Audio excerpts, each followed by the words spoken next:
Hello students, आप कैसे हैं? आज एक और इम्पोर्टेंट टॉपिक को समझेंगे जिसका नाम है रामचंद्रन प्लॉट। आप जानते हैं जितने भी बायोमोलिक्यूल्स होते हैं उन सभी की एक थ्री डायमेंशनल अरेंजमेंट होता है। रामचंद्रन ने क्या किया था, इस 3D स्ट्रक्चर को विजुअलाइज करने के लिए एक मेथड दिया था जिसे हम रामचंद्रन प्लॉट कहते हैं।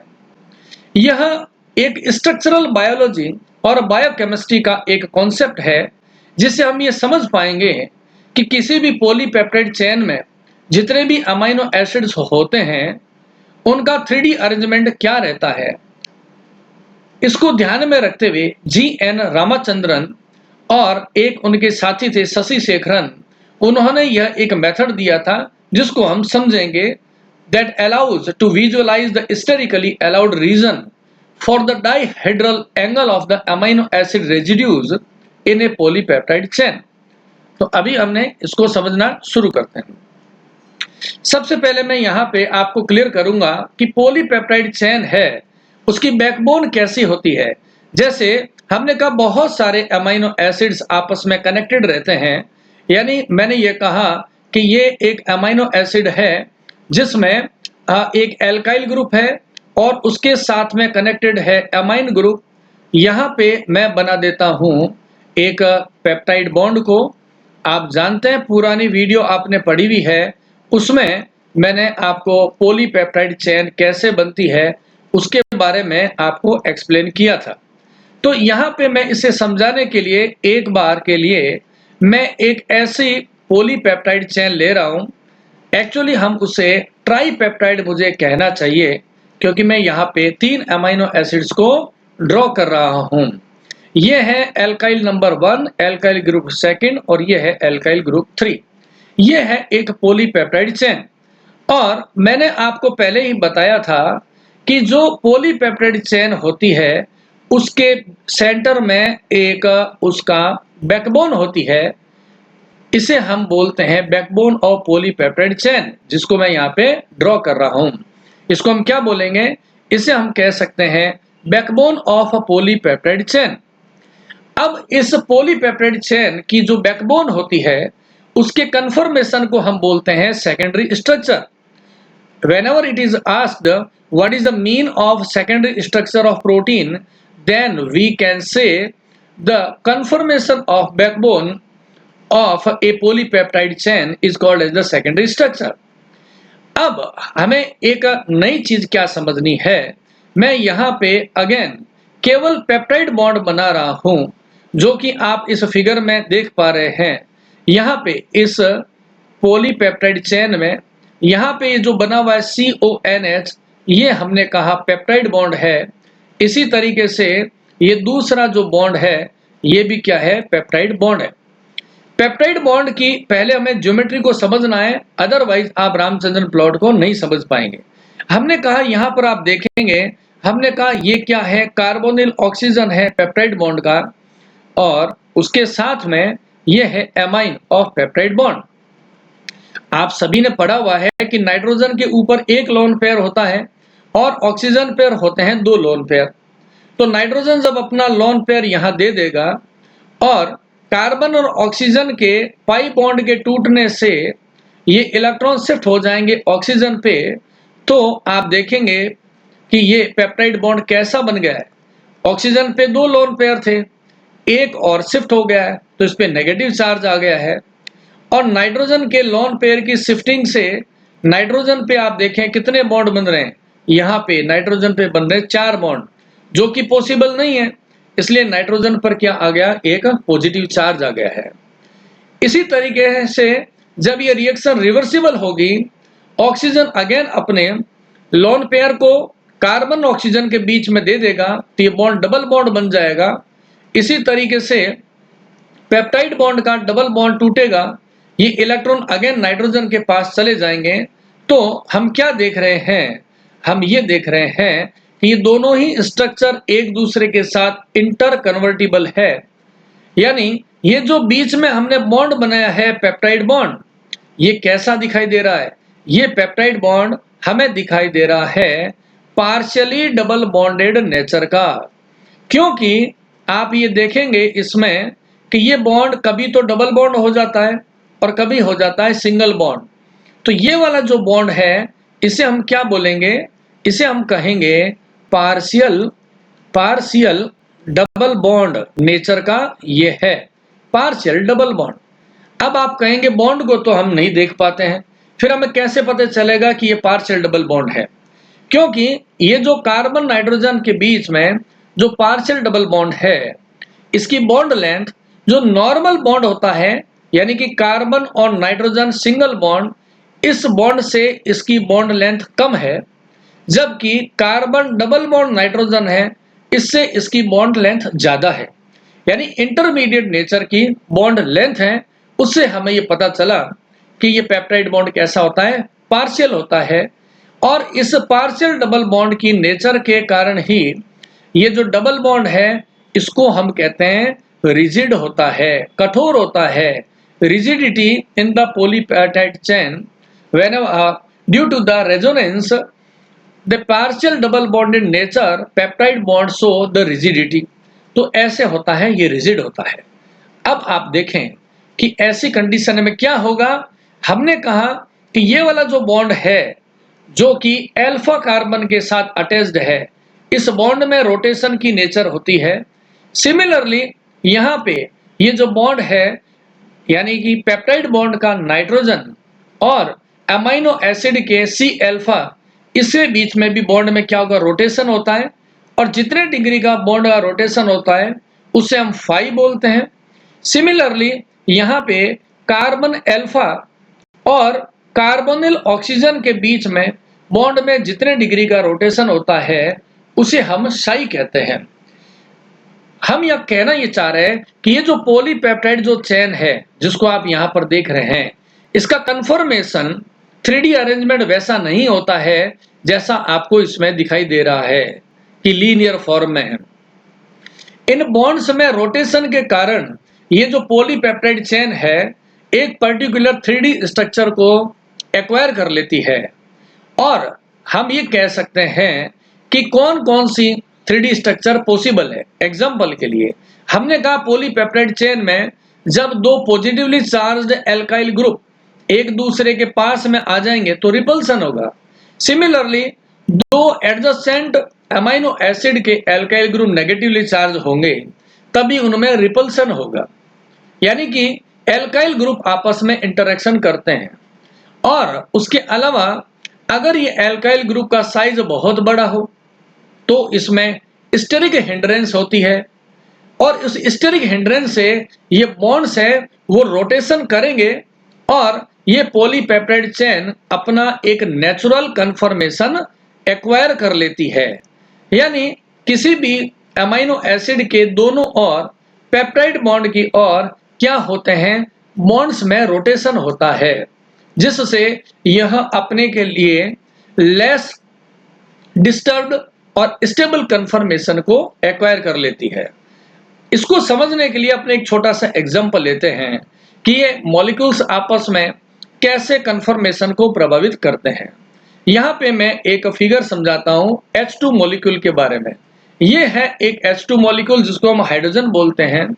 और हाइड्रोजन को हम कैसे लिखते हैं, ऐसे लिख सकते हैं H और H। ये जो हाइड्रोजन मॉलिक्यूल है, जब दो हाइड्रोजन एक सिंगल बॉन्ड से जुड़े हुए हैं तो ये किससे इंटरेक्ट कर रहे हैं, केवल और केवल इसके बीच में एक बॉन्ड है। यानी इसके कन्फर्मेशन में रोल किसका है, एक सिंगल केवल बॉन्ड का है।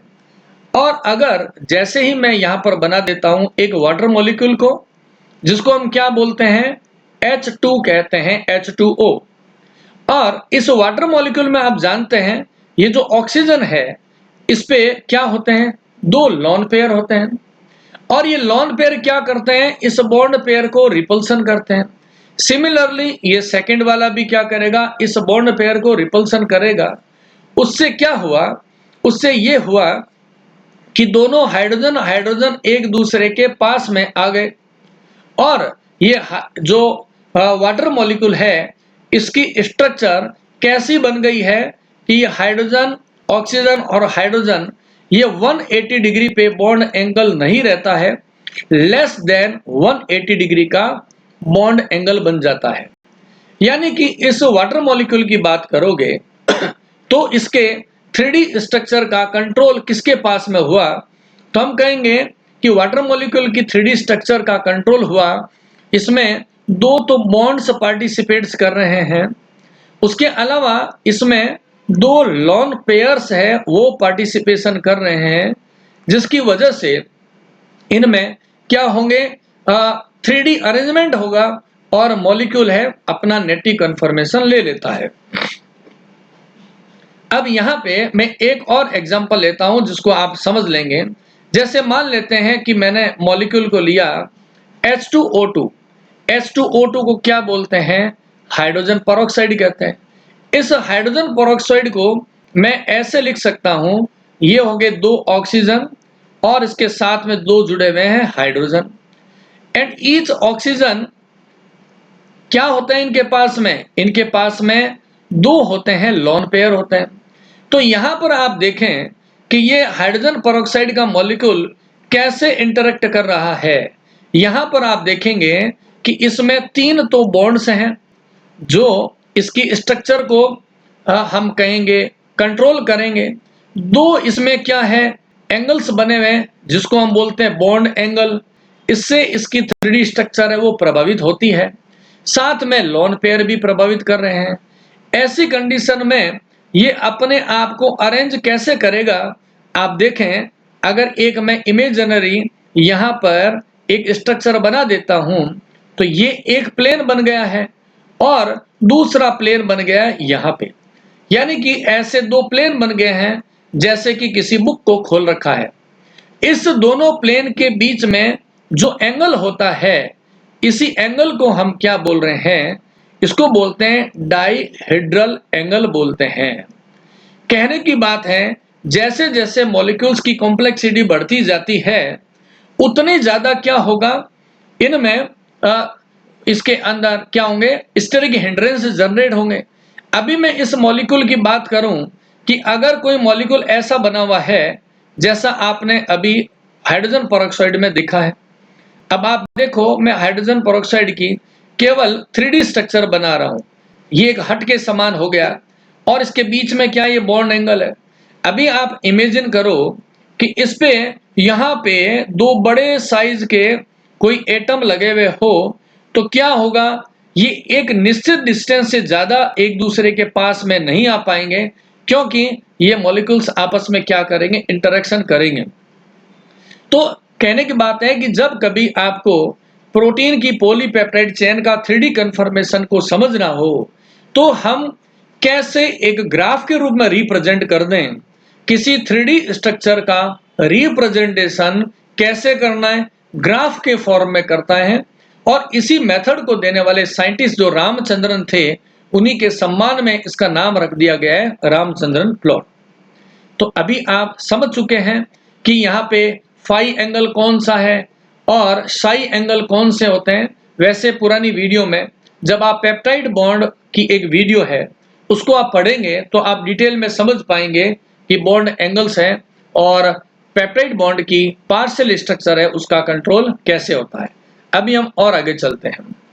यहाँ पर हमने कहा प्रोटीन की बैकबोन के कन्फर्मेशन है, इससे रिलेटेड शॉर्ट क्वेश्चंस आ सकते हैं। तो यहाँ पर देखें, ये क्वेश्चन नंबर 1 को देखो क्या कह रहा है, the peptide bond observe which character, यानी कि पॉलीपेप्टाइड चेन में जो पेप्टाइड बॉन्ड होते हैं उनकी नेचर कैसी है।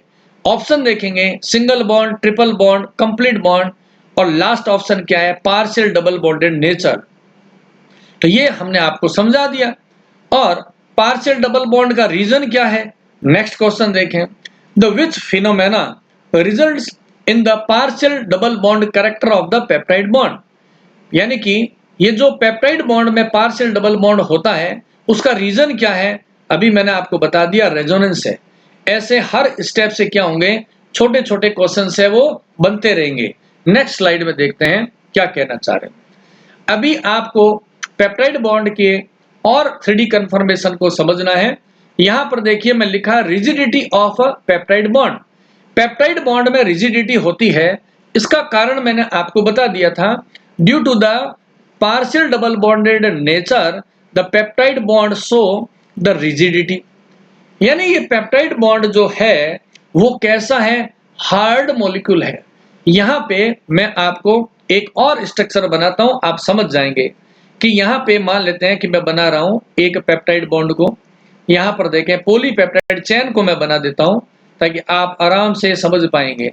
यहाँ पे एक पॉलीपेप्टाइड चेन का है NH2 है, ठीक है। इसके बाद यहाँ पर आ गया कार्बन अल्फा है, और इस कार्बन अल्फा के साथ में यहाँ पे ऊपर क्या जुड़ा हुआ है, एल्काइल ग्रुप जुड़ा हुआ है।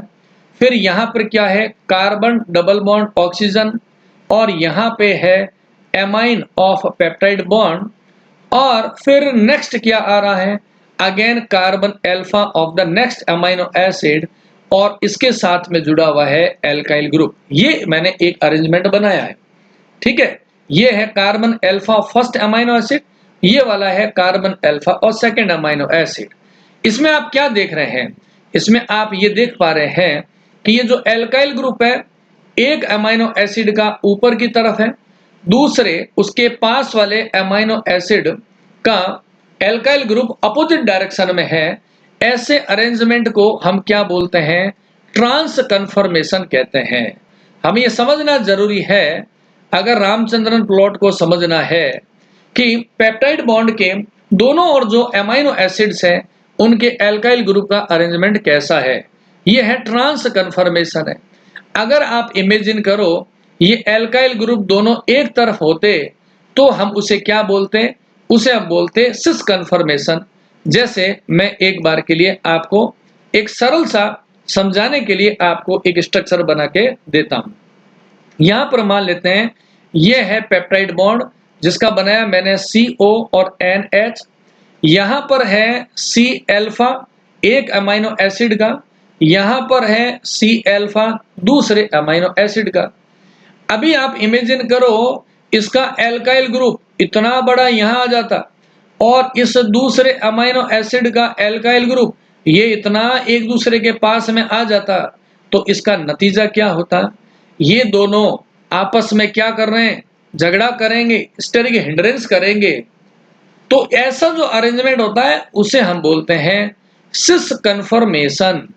तो आपको पूछा जा सकता है कि which conformation of peptide bond is more favourable for the stable structure of the protein, then we can say the trans conformation is more stable, and what is the reason behind it? तो हम कहेंगे in the trans conformation the alkyl group remains on the opposite direction to the polypeptide chain, that decrease the steric hindrance between the alkyl group, which makes the stability in the trans conformation, while in the cis conformation the alkyl group comes near to each other and interact strongly and making the this conformation unstable. इसको हम बोलते हैं सिस और trans conformation. यहीं पर ये next slide में आपको बताया। So what is the mean of cis and the trans conformation? The Linus Pauling and the Robert Corey, the scientist who studied the structure of polypeptide chain by the X-ray diffraction technique and told about the conformation of polypeptide chain by the explanation of the secondary structure of polypeptide chain। तो ये बातें मैं आपको समझा चुका हूं कि peptide bond कैसे होते हैं, रिजिड और प्लेनर होते हैं, और हमने कहा कि पार्शियल डबल बॉन्डेड नेचर होती है, 40% क्या होते हैं डबल बॉन्डेड नेचर का होता है due to the resonance, and I have already explain that trans conformation is more stable as compare to the cis conformation. लेकिन यहां पर आप देखिए लास्ट पॉइंट में मैंने कहा ये जो प्रोलीन है, ये प्रोलीन जो होता है वो सिस कन्फर्मेशन को फेवर करता है। क्यों करता है, मैं अगर एक सिंपल स्ट्रक्चर बना दूं प्रोलीन की, एक्चुअल में प्रोलीन में नाइट्रोजन जो होता है वो एक पेंटागोनल रिंग का पार्ट होता है, इसलिए ये पॉलीपेप्टाइड चेन इस डायरेक्शन में, जिस डायरेक्शन में मैं एरो बना रहा हूं, इस डायरेक्शन में मूव करती है, और प्रोलीन को हम कहते हैं बैंड प्रोड्यूसिंग अमाइनो एसिड। इस प्रोलीन की स्ट्रक्चर ही ऐसी है कि वो सिस कन्फर्मेशन को फेवर करता है। इसीलिए जब कभी भी whenever it is asked any in the competitive examination that which amino acid favor the cis conformation of the peptide bond, then you can say the proline, है ना, प्रोलिन क्या होता है, फेवर करता है। यहीं पर देखिए आपको बता रखा है, इस डायग्राम में आप देख पाएंगे जो ये फिगर बने हैं।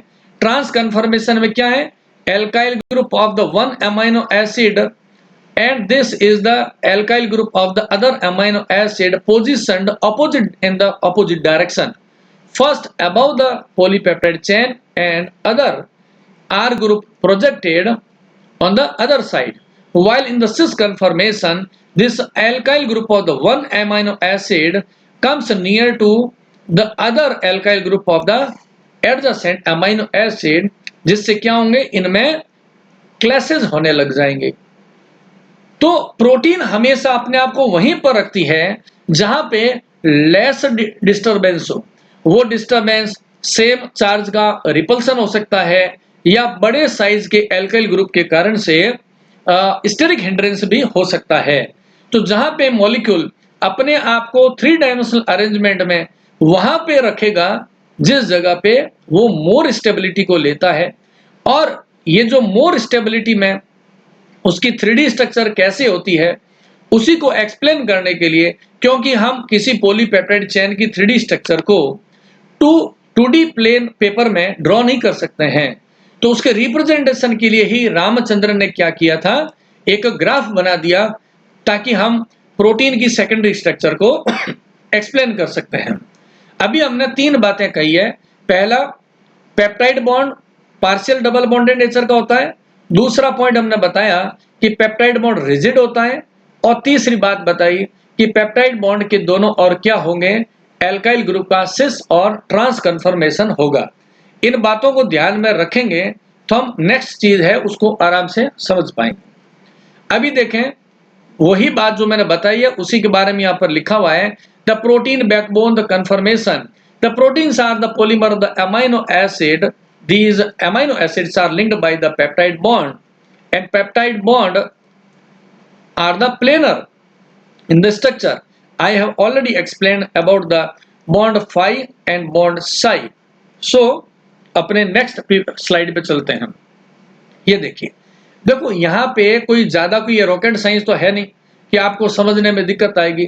पहले मैं आपको कुछ चीजें जनरल सी समझाता हूँ। आपने छोटी क्लास के अंदर ग्राफ पेपर आपने पढ़े में, मैं यहाँ पर एक बार ड्रॉ कर देता हूँ। आपने छोटी स्कूल में क्लासेस के अंदर मैथमेटिक्स में और फिजिक्स में आपने बहुत सारे ग्राफ बनाए थे, ग्राफ पेपर था। ऐसे ये ग्राफ पेपर है। अब मैं क्या कर रहा हूँ, इस ग्राफ पेपर के 4 पार्ट बना देता हूँ। सेंटर का पार्ट है उसको मैंने बना दिया 0। देखिएगा, हम जब एक्सिस की बात करते हैं तो हमेशा क्या करते थे, ऊपर वाले पार्ट को कहते थे प्लस वाई, नीचे को पार्ट को हम क्या बोल रहे थे, माइनस वाई बोलते थे।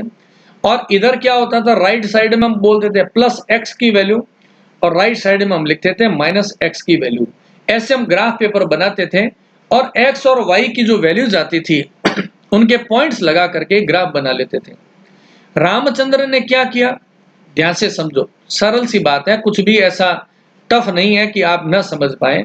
रामचंद्र ने क्या किया, यहाँ एक्स और वाई की जगह पे क्या लिख दिया, फाई और साई को लिख दिया है। यहाँ पे मैं एक बार x को हटा देता हूँ, ये एक्स वाई आप धीरे धीरे समझ लेंगे, कोई बड़ी चीज नहीं है, सभी बच्चे आराम से समझ पाएंगे। उन्होंने क्या किया, x और y की जगह पे यहाँ पर लिख दिया फाई की वैल्यूज। ओके, ये है फाई की वैल्यू लिखी है कहाँ पे, हॉरिजॉन्टल एक्सिस के ऊपर। यहाँ से इस सेंटर से लेफ्ट में जाएंगे, सेंटर से राइट में जाएंगे। सेंटर वाली वैल्यू है जी है, 0 है, और जैसे जैसे हम कहाँ जाएंगे, राइट में 0 से यहाँ फाई की वैल्यू पॉजिटिव आ रही है, लेफ्ट में चलेंगे ये हो जाएगी नेगेटिव वैल्यू। सिमिलरली ये जो हॉरिजॉन्टल एक्सिस है यहाँ हम साई की वैल्यू लिख रहे हैं, जैसे जैसे ऊपर जाएंगे वैल्यू क्या हो जाएगी, पॉजिटिव, और नीचे जब जाएंगे तो ये वैल्यू क्या हो जाएगी, नेगेटिव। ये तो ग्राफ पेपर की बात है, आपने समझा हुआ है। साथ में मैंने आपको क्या बताया पॉलीपेप्टाइड चेन में, अभी आप देखो एक बार और, मैंने कहा कि एक अमाइनो एसिड में जब हम बना देते हैं ये एल्काइल ग्रुप हो गया, और लेफ्ट साइड में मैंने बनाया NH2, यहाँ पर मैंने बनाया था पेप्टाइड बॉन्ड को CONH, और उसके बाद में ये हो गया नेक्स्ट अमीनो एसिड, और इसी तरीके से हम इस चेन को आगे बढ़ाते जाएंगे। ये मैंने 2 अमीनो एसिड बनाए और आपको मैंने बताया कि रोटेशन कहाँ होगा। ये कार्बन अल्फा और इस कार्बोनिल ऑक्सीजन का कार्बन है, यहाँ पर जो रोटेशन होगा उसको मैंने कहा साई। और इस पेप्टाइड बॉन्ड के आगे पेप्टाइड बॉन्ड के नाइट्रोजन और नेक्स्ट अमीनो एसिड के अल्फा कार्बन के बीच में जितने डिग्री का रोटेशन होगा उसका नाम हो गया फाई। अब आप देखें कंटिन्यूटी में पूरी लंबी पॉलीपेप्टाइड चेन में बहुत सारे साई और फाई एंगल होंगे। अब ये साई और फाई जो एंगल है ये पॉजिटिव भी हो सकते हैं और नेगेटिव भी हो सकते हैं। कैसे हो सकते हैं आप इमेजिन करो। अभी मैं मान लेता हूं कि ये जो आर है, देखिए मैं कागज में जब बना रहा हूं तो मैंने आर को ऊपर बनाया है। हो सकता है कि ये जो आर है कौन सा एल्काइल ग्रुप का आर है, ये वाला एल्काइल ग्रुप का आर है, जरूरी नहीं है कि यहां पर हो। ये क्या होगा प्लेन और पेपर की बैक साइड में होगा, ठीक है ना। और हो सकता है कि सेकंड अमीनो एसिड है, इसका एल्काइल ग्रुप क्या कागज के प्लेन के ऊपर की तरफ है। और तो कहने की बात है ये जो बॉन्ड है फाई और साई ये क्लॉकवाइज या एंटी क्लॉकवाइज हो सकते हैं। अभी मान लेते हैं कि अगर साई की वैल्यू है क्लॉकवाइज है तो हमने लिख दिया पॉजिटिव, और अगर एंटी क्लॉकवाइज है तो हमने कर दिया नेगेटिव। तो ये जो फाई और साई का रोटेशन है, हमें कोई पूछ ले ये बॉन्ड में जो रोटेशन होता है वो कितने डिग्री का होता है, तो हम ये कहेंगे ये -180 डिग्री से शुरू होकर के +180 डिग्री तक बॉन्ड्स में रोटेशन हो सकता है। तो फाई और साई की वैल्यू को हम जब मेजर कर लेंगे फिर उस वैल्यूज को हम ग्राफ में भरेंगे। देखो अगेन देखो इस प्लॉट के अंदर मैंने क्या बताया है। हमने कहा कि ये जो प्लॉट बनाया हुआ है जिसको मैंने अभी ड्रॉ किया है, पहले हम पॉजिटिव और नेगेटिव वैल्यू को देखते हैं। मैंने कहा ये जो वर्टिकल एक्सिस है यहाँ साई की वैल्यू है, यहाँ जैसे जैसे ऊपर जाएंगे साई की वैल्यू क्या हो रही है पॉजिटिव हो रही है। यानी ये वाला जो पार्ट है ये साई की वैल्यू कौन सी आ रही है इसमें पॉजिटिव एंगल में आ रही है। और यहां पर आप देखेंगे फाई की वैल्यू इस पे कौन सी है पॉजिटिव, यानी ये फाई की वैल्यू क्या है पॉजिटिव है। इस वाले बॉक्स को मैं बात कहूं तो यहाँ फाई भी क्या है पॉजिटिव है और साई की वैल्यू भी क्या है पॉजिटिव है। इसको हम बोल देते हैं quadrant number first. Quadrant quadrant का मतलब होता है चतुष्क, 1/4 part of the graph paper. इसको हमने रख दिया प्लस की वैल्यू। ये वाला हो गया मैं जो मार्किंग कर रहा हूं इसको हमने नाम दिया सेकंड क्वाड्रेट, इसको हमने नाम दे दिया थर्ड क्वाड्रेट और इसको नाम दे दिया हमने फोर्थ क्वाड्रेट। तो फर्स्ट क्वाड्रेट में हमने देखा फाई और साई दोनों की वैल्यू कैसी आ रही है प्लस। समझ लो आगे चीजें क्लियर हो जाएगी। अब इस सेकंड वाले की मैं बात करता हूं, इसको कौन कंट्रोल कर रहा है। देखो यहाँ पे ये जो हॉरिजॉन्टल है ये वाला इसको हम बोलते हैं माइनस का फाई, यानी कि ये वाली वैल्यू कौन सी है फाई के अंदर है माइनस की वैल्यू है। और ये जो लंबाई में है हॉरिजॉन्टल ऊपर का पार्ट ये है साई की वैल्यू है इसके अंदर कौन सी पॉजिटिव है, यानी इसमें साई है पॉजिटिव और फाई की वैल्यू है नेगेटिव। थर्ड में आ जाए आप तो आर में पकड़ लो समझ में आ जाएगा। ये वाली आर जिसको मैं डार्क कर रहा हूं ये क्या है, ये साई की वैल्यू है नेगेटिव है और ये वाली आर्म फाई की वैल्यू क्या है नेगेटिव है। सिमिलरली आप आज जो फोर्थ क्वाड्रेंट के अंदर तो हमने क्या कहा यहाँ पर फाई कौन सा है पॉजिटिव है, ये देख रहे हैं आप आर्म के साथ में, और साई कौन सा है वो नेगेटिव है।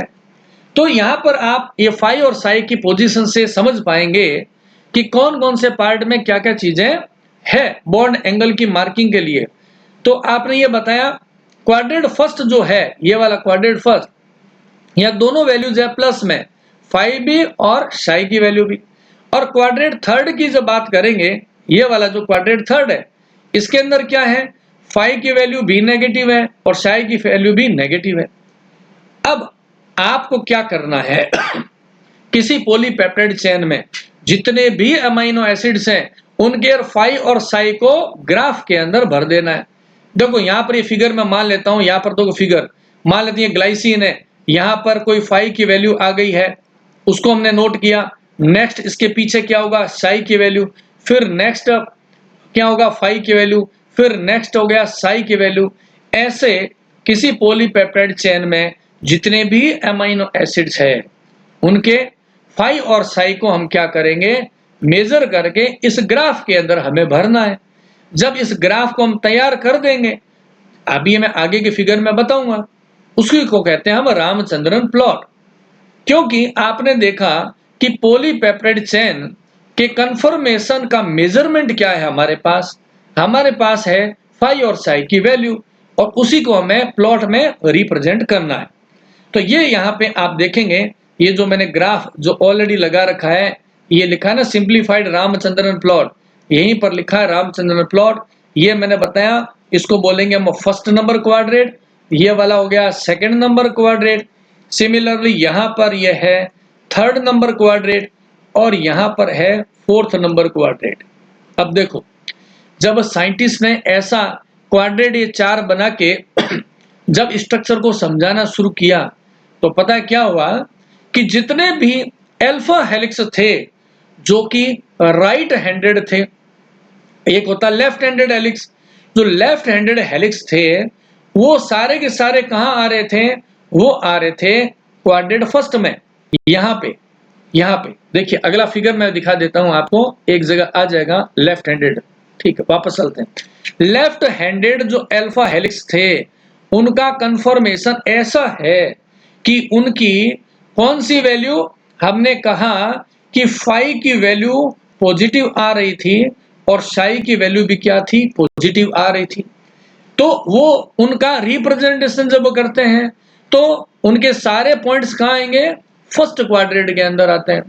फाई और साई की वैल्यू पॉजिटिव आ रही है, किसकी हम बात कर रहे हैं, लेफ्ट हैंडेड अल्फा हेलिक्स के अंदर। ठीक है, इसी तरीके से सेकंड क्वाड्रेंट की बात करो, मैंने बताया सेकंड क्वाड्रेंट में ये वाली वैल्यू क्या है, ये फाई का नेगेटिव है, और ये वाली जो खड़ी वैल्यू है, देखिए ये है फाई का नेगेटिव है, और ये वाली वैल्यू क्या है, साई की पॉजिटिव वैल्यू है ना। साई के तो क्या है, पॉजिटिव वैल्यू है, और फाई की है नेगेटिव वैल्यू। जब साइंटिस्ट ने क्या किया, एक बीटा शीट को लिया, बीटा शीट जो सेकेंडरी स्ट्रक्चर है, उसमें अमीनो एसिड के फाई और साई की वैल्यू को कैलकुलेट किया, तो पाया कि बीटा शीट के जितने भी अमीनो एसिड है उन सभी में साई की वैल्यू आ रही है पॉजिटिव, फाई की आ रही है नेगेटिव। तो ये कहां पर आएगा, हमने कहा सेकंड नंबर क्वाड्रेंट में आएगा। इससे रिलेटेड कई बार एग्जाम में इससे रिलेटेड एग्जाम में बहुत बार क्वेश्चन पूछ लेते हैं। आप इसको देखो, एक और जो मैं ब्रांच की बात कर रहा हूं, यहाँ पे ये वाली आर्म कौन सी है, ये वाली आर्म देखिए जो मैं रेड बना रहा हूं, ये है फाई की वैल्यू नेगेटिव है यहाँ पे। और यहाँ पर आप बात करोगे साई की वैल्यू, साई की वैल्यू भी क्या हो रही है, नेगेटिव है। तो इसके अंदर क्या हुआ कि राइट हैंडेड जो अल्फा हेलिक्स थे, राइट हैंडेड अल्फा हेलिक्स है ना, मैं ये लिख देता हूं, राइट हैंडेड अल्फा हेलिक्स में जितने भी अमीनो अम्ल आ रहे हैं उनके सभी अमीनो अम्लों के लिए फाई और साई का मापन कर लोगे, मेजरमेंट, उन सभी में क्या हो रहा है, फाई की वैल्यू आएगी माइनस के अंदर और साई की वैल्यू आएगी माइनस के अंदर, दोनों माइनस में। तो अगर एग्जाम में पूछ ले राइट हैंडेड हेलिक्स है वो रामचंद्रन प्लॉट के कौन से क्वाड्रेंट में आएगा, तो हम कहेंगे थर्ड नंबर क्वाड्रेंट में। और आप देखो फोर्थ के अंदर ऐसा कोई भी नेचुरल अकरिंग प्रोटीन नहीं है जिसमें हमने कहा कि साई की वैल्यू नेगेटिव आ जाए और फाई की वैल्यू पॉजिटिव। तो अमीनो एसिड के अंदर जब आप किसी प्रोटीन की बात करोगे तो फोर्थ क्वाड्रेंट क्या होता है, खाली रहता है। फोर्थ क्वाड्रेंट क्या रहता है, खाली रहता है। यानी कि कोई भी पॉलीपेप्टाइड चेन ऐसा कंफर्मेशन लेती ही नहीं है कि वो फोर्थ क्वाड्रेंट में आ सके, अर्थात ऐसा कोई पॉलीपेप्टाइड चेन नहीं है जिसके कंफर्मेशन में अमीनो एसिड्स के लिए फाई की वैल्यू पॉजिटिव और साई की वैल्यू नेगेटिव आ जाए। तो हम ये कहेंगे कि ये जो रामचंद्रन प्लॉट जो बनाया है इसमें फोर्थ क्वाड्रेंट क्या है, एक्सेसिबल नहीं है, यानी हम ये कहेंगे ये आउट ऑफ द रेंज है, ये कंफर्मेशन की रेंज से ही बाहर चला गया। अब इन्हीं छोटी छोटी बातों से एग्जाम में बहुत सारे क्वेश्चन पूछ लेते हैं और आप लोग उसमें परेशान हो जाते हैं, है ना। परेशान नहीं होना है, इन्हीं वीडियो को बार बार आप रिपीटेशन करके देख लें। किसी चीज को सुनने में दिक्कत आ रही है तो आप वापस रिपीटेशन करें और वीडियो को आप स्लो मोशन में भी कर सकते हैं ताकि आप उसको इजीली समझ सकें। यहाँ पर देखें मैंने क्या लिखा है, जो बातें अभी आपको समझाई है पहले मैंने समझाया है ताकि पीपीटी को केवल आपको रीड आउट करके नहीं बताना पड़े, नोट्स आपके इसी पीपीटी से आप उतार लेंगे जैसा कि इसमें प्रिंटेड है। The Ramchandra plot is the 2 dimensional graphical presentation. ये मैंने आपको बता दिया कि पॉलीपेप्टाइड चेन है वो तो 3D होती है, त्रिविमीय होती है, और हमें 2D प्लॉट में उसको विजुअलाइज करना है, प्रेजेंट करना है, तो रामचंद्र प्लॉट काम आता है। Each point in the plot corresponding to our amino acid. ये मैंने आपको पहले से समझा दिया कि हम क्या करेंगे, कोई भी पॉलीपेप्टाइड चेन ले ली हमने, यहाँ पर ये बना दी हमने पॉलीपेप्टाइड चेन, और यहाँ पर आगे इसके पेप्टाइड बॉन्ड हो गया, फिर आ गया एल्काइल ग्रुप, फिर आ गया हाइड्रोजन, फिर उसके बाद में नेक्स्ट क्या हो गया, एक पेप्टाइड बॉन्ड बन गया। ऐसे जितने भी अमीनो एसिड्स है उनके हम क्या करेंगे, साई को फाई को, यहाँ पर again psi value phi value, प्रत्येक अमीनो अम्ल के लिए फाई और साई को कैलकुलेट कर लेंगे और उसको हम ग्राफ के अंदर एक डॉट लगा देंगे, पॉइंट लगा देंगे, जो हर एक पॉइंट क्या होगा, कॉरस्पेंडिंग होगा एक अमीनो एसिड का, और हम इंडिकेट करके बता देंगे कि कौन सा रीजन है वो अलाउड रीजन है और कौन से डिसअलाउड रीजन है। ये मैंने आपको इसमें बता ही दिया था कि 4th नंबर क्वाड्रेंट है वो अनअलाउड है, क्योंकि कोई भी प्रोटीन इस 4th क्वाड्रेंट में आ ही नहीं पाती है। क्यों नहीं आ पाती है, क्योंकि हमने बताया कि किसी भी प्रोटीन में फाई की वैल्यू पॉजिटिव और साई की नेगेटिव है, वो है ही नहीं। चलिए, ये जो बातें मैंने अभी आपको समझाई है, इसी बातों के लिए यहाँ पे कुछ पॉइंट्स लिखे हुए हैं, इसको समझिएगा।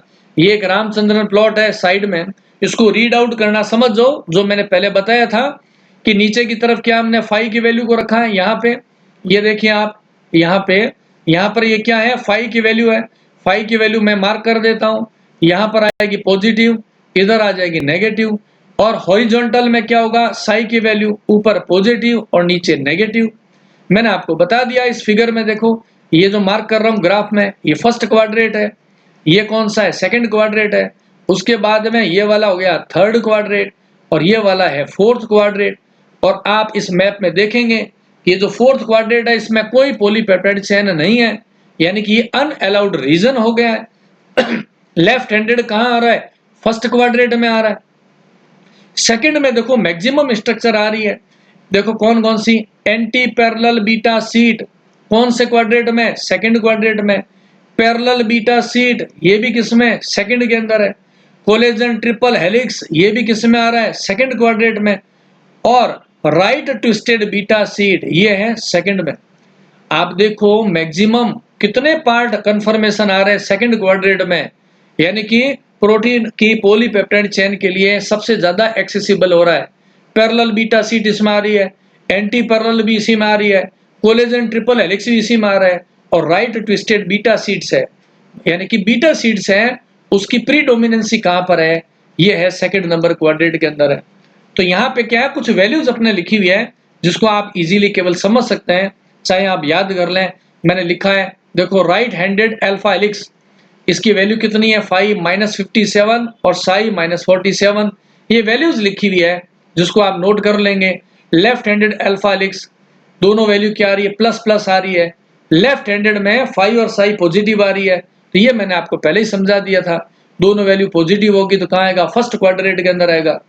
पैरेलल बीटा सीट किस में आ रही है, ये आपको बता दिया था, 5 माइनस है, साई पॉजिटिव है, तो यहाँ पर कौन सा क्वाड्रेंट बना, ये सेकंड नंबर क्वाड्रेंट में आ रहा है।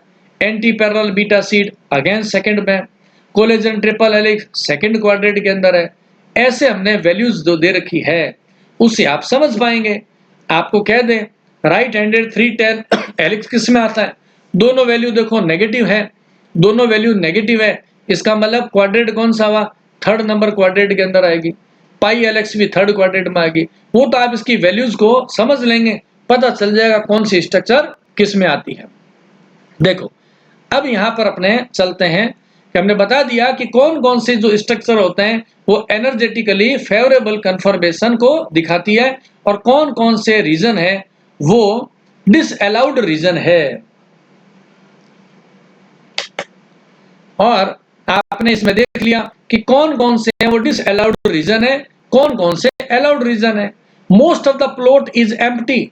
इस आप प्लॉट में क्या देख रहे हैं, जो भी पिंक एरिया दिखाई दे रहा है ना, ये सब क्या है, अनअलाउड है।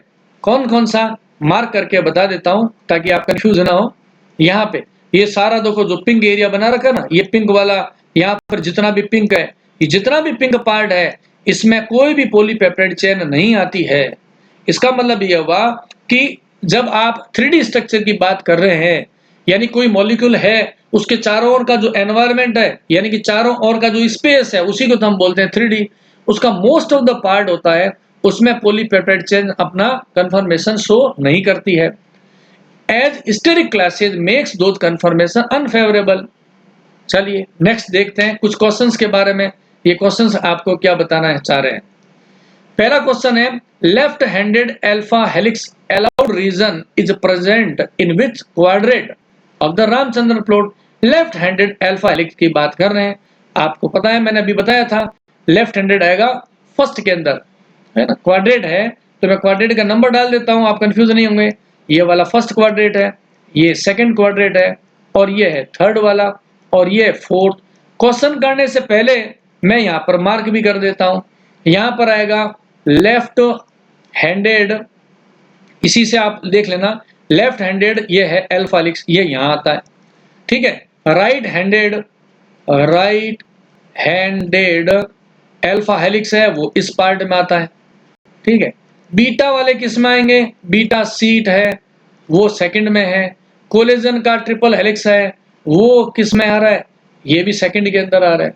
अब आपको सारे क्वेश्चन हो जाएंगे, यहाँ पर आप देखेंगे इन इसी पॉइंट्स को ध्यान में रखोगे तो। सेकंड क्वेश्चन, बीटा सीट किस में आती है, ये हमारा आंसर देखिए सेकंड क्वाड्रेंट में। राइट हैंडेड अल्फा हेलिक्स किस में आएगा, ये हमने बता दिया कहाँ पे, इसमें आ रहा है, थर्ड के अंदर आ रहा है। तो ऐसे मल्टीपल चॉइस क्वेश्चंस आएंगे, तो आपको इन क्वेश्चंस का, ये मैंने कुछ एग्जांपल दिया है, उसके आधार पे आप क्वेश्चंस को सॉल्व कर सकते हैं कि एमसीक्यूज एग्जाम में कैसे आएंगे। परेशान नहीं होना है, रिलैक्स में पढ़ते रहना, चीजें बहुत इजी होती है। ये देखो एक नया एग्जाम्पल आ रहा है और बड़ा विशेष एग्जाम्पल है, ग्लाइसिन और प्रोलिन। ये विशेष क्यों है उसको तो बाद में बताएंगे, है ना। ये विशेष क्यों है वो बाद में बताएंगे, पहले मैं आपकी स्ट्रक्चर की बात कर लेता हूं। हमने कहा ग्लाइसिन, ग्लाइसिन देखो यहाँ पर स्ट्रक्चर बनाऊंगा, ध्यान से देखना, समझ में आ जाएगा। यहाँ पे मैंने कहा ये है ग्लाइसिन। ग्लाइसिन में एल्किल ग्रुप के पोजीशन पर होता है हाइड्रोजन, यहाँ पर आ गया हाइड्रोजन। दूसरी तरफ होता है कार्बोक्सिलिक ग्रुप, ये आ गया कार्बोक्सिलिक ग्रुप। एक तरफ हो गया NH2 ग्रुप हो गया। आप देखो ऐसा अमीनो एसिड जिसका एल्काइल ग्रुप ही नहीं है, एल्काइल ग्रुप की पोजीशन पर हाइड्रोजन है। और आप जानते हो हाइड्रोजन से छोटा कोई भी एटम नहीं है। आप जो मैंने ये गोला बनाया है ना हाइड्रोजन, इसके अलावा बाकी स्ट्रक्चर तो सवेरे सारे अमीनो एसिड्स में क्या होती है, कॉमन होती है। बाकी स्ट्रक्चर तो कॉमन है, जितने भी अमीनो एसिड होंगे उनमें NH2 होगा, सभी अमीनो एसिड में कार्बोक्सिलिक ग्रुप होगा, सभी में यहाँ पर हाइड्रोजन होगा। डिफरेंस कहाँ आता है, जो ये मैंने सर्किल बनाया है और यहाँ पर इसमें क्या है, हाइड्रोजन है।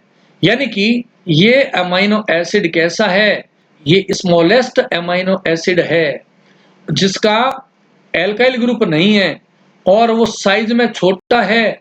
इसलिए इनमें क्या होगा, इनमें स्टेरिक हिंड्रेंस कम होगा। ये बहुत ज्यादा बॉन्ड रोटेशन करेंगे, इसके जो पेप्टाइड बॉन्ड हैं बहुत ज्यादा रोटेशन करेंगे। यानी कि इसकी जो फाई वैल्यू है और इसकी जो साई की जो वैल्यू होती है वो बहुत ज्यादा होगी, है ना। बहुत ज्यादा जब होगी तो ये क्या करेंगे, पॉलीपेप्टाइड चेन को फ्लेक्सिबल बना देंगे, ज्यादा टाइप का कन्फर्मेशन ये ले पाएंगे। देखो यहाँ पर मैं एक बार और लिख देता हूं, मान लेते हैं मैं यहाँ पे 2 ग्लाइसिन को जोड़ देता हूं एक बार के लिए। यहाँ पर एक ग्लाइसिन बन गया, ये मैं बना देता हूं पेप्टाइड बॉन्ड को। उसके बाद में ये मैंने दूसरा ग्लाइसिन जोड़ दिया है, ठीक है ना। 2 ही केवल एक बार मैं जोड़ देता हूं, आप इजीली समझ पाएंगे। अब आप देखो यहाँ पे ये हाइड्रोजन बेचारा यहाँ बैठा है, दूसरा यहाँ बैठा है, एक दूसरे के पास में आ ही नहीं रहे, तो कोई स्टेरिक हिंड्रेंस ही नहीं हो रहा, तो इनमें रिपल्सन ही नहीं है।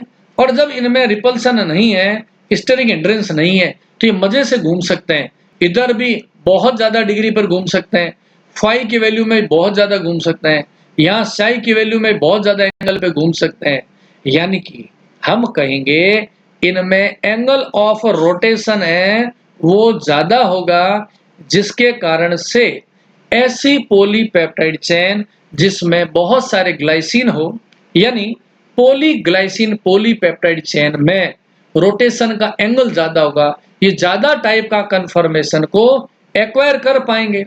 नतीजा क्या होगा, अब आप देखो यहाँ पर नीचे मैंने रामचंद्रन प्लॉट बनाए दो, एक लेफ्ट में एक बनाया राइट में। ये लेफ्ट वाला जो प्लॉट है ये किसके लिए है, ये है ग्लाइसिन के लिए, ठीक है। ये दूसरे वाला ना ये है प्रोलिन के लिए, ये इसको मैं बाद में समझाऊंगा। पहले ये लेफ्ट वाला देखो, लेफ्ट वाले में ये सारा रीजन तो ग्रीन ग्रीन हो रखा है। आप देखो फर्स्ट क्वाड्रेंट है वो भी भरा भरा है, सेकंड क्वाड्रेंट है वो भी भरा भरा है, थर्ड क्वाड्रेंट भी है, और यहाँ पर आ गया फोर्थ क्वाड्रेंट भी भरा हुआ है। यानी कि ये एक ऐसा अमाइनो एसिड है जिसके स्मॉल साइज के कारण इनमें फ्लेक्सिबिलिटी ज्यादा है, ज्यादा एंगल का रोटेशन होगा, तो ये रामचंद्रन प्लॉट के मैक्सिमम पार्ट को कवर कर पाएंगे। यानी कि इस पॉलीग्लाइसिन पॉलीपेप्टाइड चेन के लिए अलाउड रीजन ज्यादा है। आप ऐसे अलग अलग जो पॉलीपेप्टाइड चेन होती है उसके रामचंद्रन प्लॉट से कंपैरिजन कर सकते हैं और स्ट्रक्चर को समझ सकते हैं। इसीलिए हमने क्या कहा, the glycine, because of its small side chain, glycine has much fewer steric restriction, so it occupies more conformational space in the plot. अब प्रोलिन के साथ में क्या सीन है वो मैं आपको अभी बताता हूं। प्रोलिन के अंदर क्या है और इनमें डिफरेंस क्या चीज आ रही है वो आपको मैं यहां पर बता देता हूं। एक बार इसको अपने क्लीन कर लेते हैं। अब देखिए प्रोलिन की कंडीशन में क्या होगा, हमने लिखा due to its rigid cyclic structure the proline is highly restricted and appearing in the limited region. ऐसे नहीं समझेंगे आप, पहले अपने इसकी स्ट्रक्चर बनाते हैं। मैं यहाँ पर प्रोलिन की एक चेन बना रहा हूँ एकदम सिंपल तरीके से। यहाँ पर प्रोलिन में क्या होगा, ये वाला है नाइट्रोजन है, ठीक है, और यहाँ पे इसमें क्या होंगे पेप्टाइड बॉन्ड होगा। यहाँ पर हम आगे बढ़ जाएं, ये हो गया सी, और उसके बाद में यहाँ पर हो गया डबल बॉन्ड ओ हो गया, ठीक है।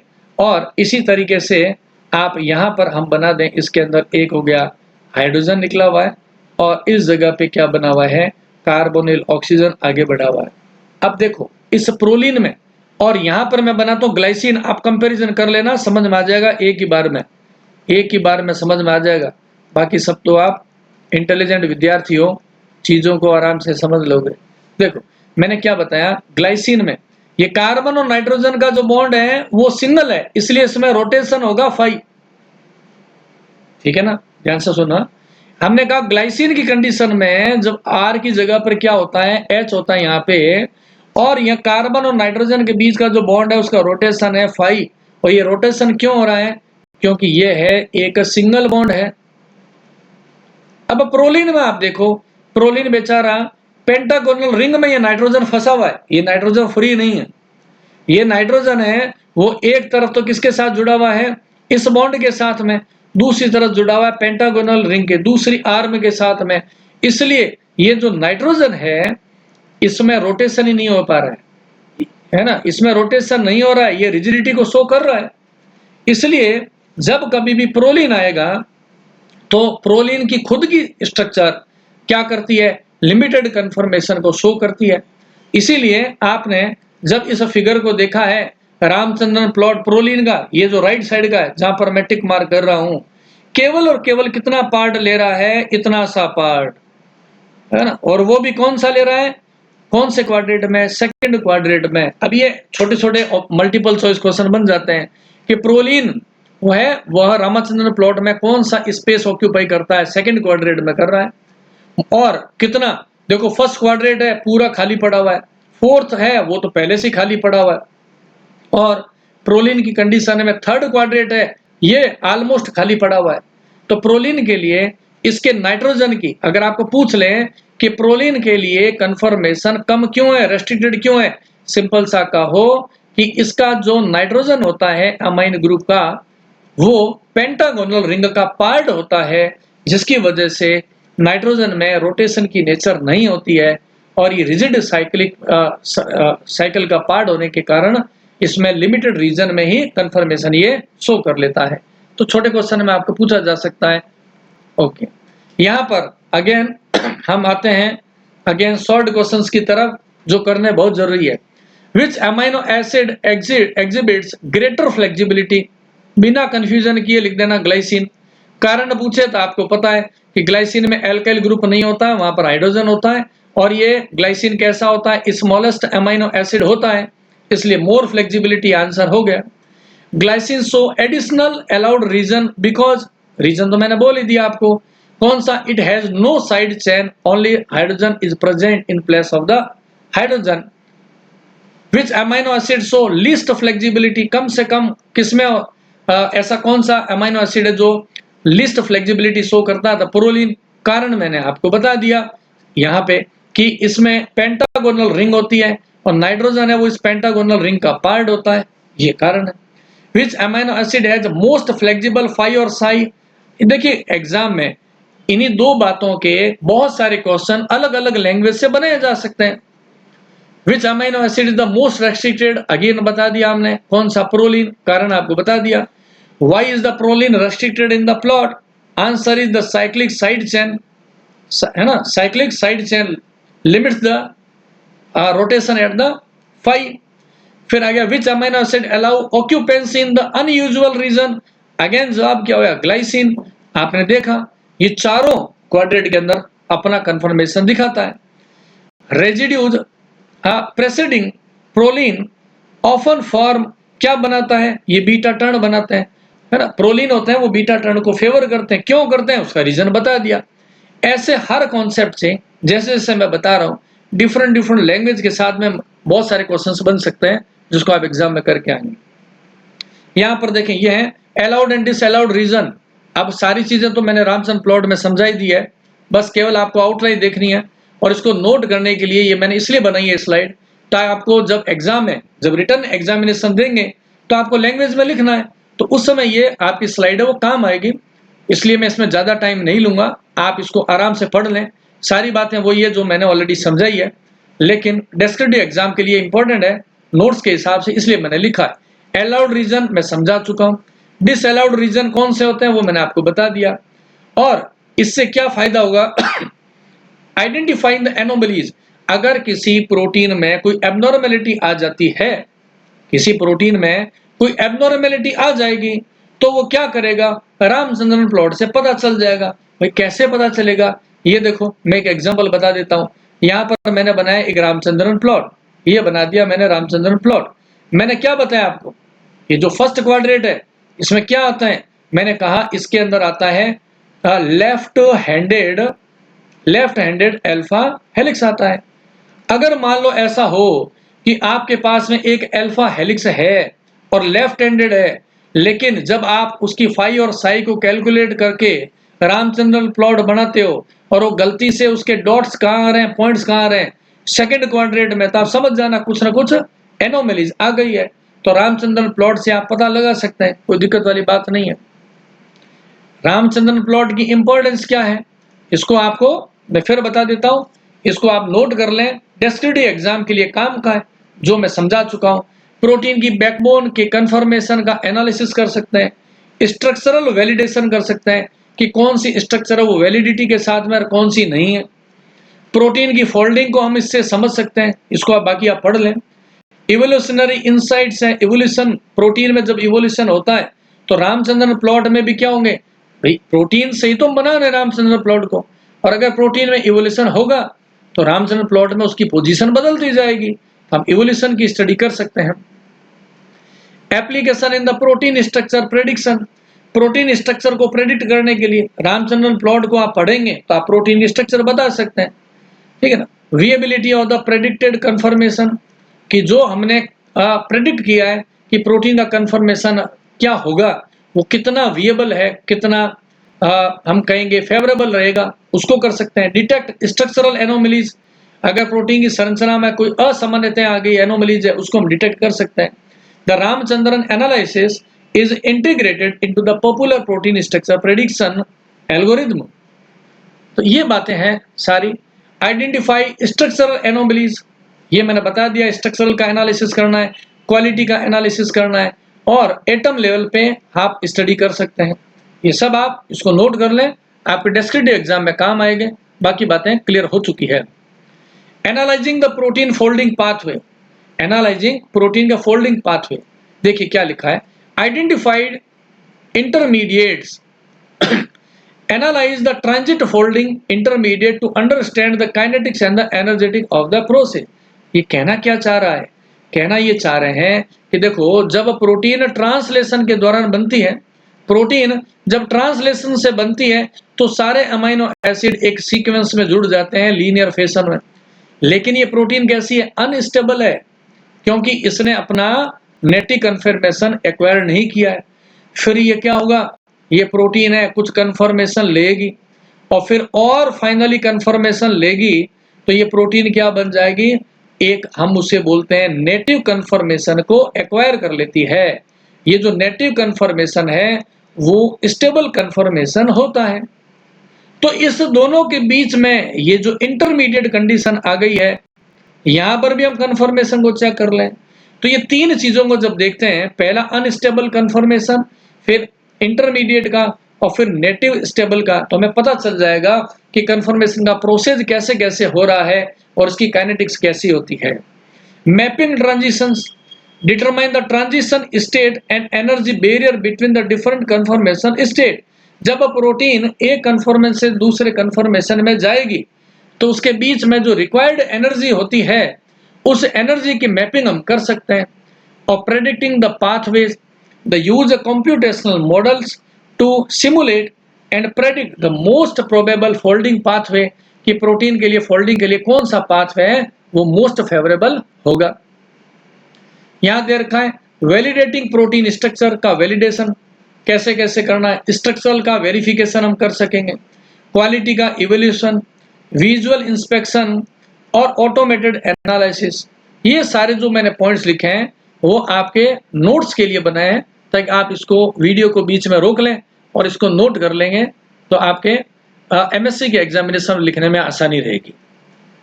Future development and the research directions as the field of protein structure analysis continue to evolve. अरे हम जानते हैं कि जैसे जैसे हमारी बॉडी में इवोल्यूशन होता है तो जेनेटिकल में, हमारे जेनेटिकल कंपोजिशन में, जीन्स में वेरिएशन आते हैं। जीन्स में वेरिएशन आएंगे तो आरएनए में वेरिएशन आएंगे, आरएनए में आएंगे तो प्रोटीन में वेरिएशन आएंगे। तो प्रोटीन को डिटेक्ट करके पता कर सकते हैं कि इवोल्यूशनरी ट्रेंड क्या चल रहा है। वीडियो कंप्लीट हो गई है। अब आप, मैंने लिखा है देखिए, ध्यान से देखें, check description box for the notes and MCQ. जब इसका आप डिस्क्रिप्शन बॉक्स में जाएंगे ना तो नीचे की तरफ एक गूगल ड्राइव का लिंक दे रखा है, उसमें इस टॉपिक से रिलेटेड शॉर्ट में नोट्स भी है और एमसीक्यूज भी है, ताकि और प्रैक्टिस आप कर सकें और आपके मार्क्स अच्छे आ सकें। बेस्ट ऑफ लक, आराम से तैयारी करते रहें।